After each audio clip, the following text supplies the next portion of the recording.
G'day there, John Bow here, and I'm out at Gray's Classic Cars, and we've had some really pristine cars lately, and this is a cracker. It's a 1961 Dodge Phoenix. So in that era, these were quite rare compared to Chevy Bel Airs and Ford Galaxies. So this is beautiful, beautiful condition. It's a V8, press button auto, and very futuristic. You know, in the 61 era, late 50s, early 60s, they had all this wonderful, strange spaceship styling.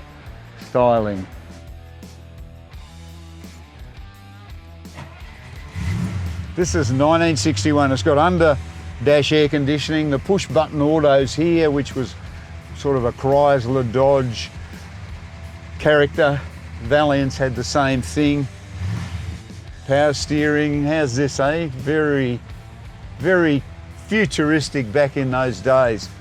And I'm told on good authority that it will hold 5 sets of golf clubs in the boot. So this is Americana at its very best.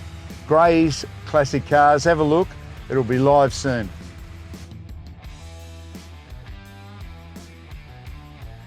So if you'd like to keep up with everything that's happening in our classic car and bike department, why don't you join our Facebook page, Gray's Classics Cars and Bikes. And also, if you'd like to keep up to date with the videos we do at Gray's on classic cars and bikes, subscribe to our YouTube channel.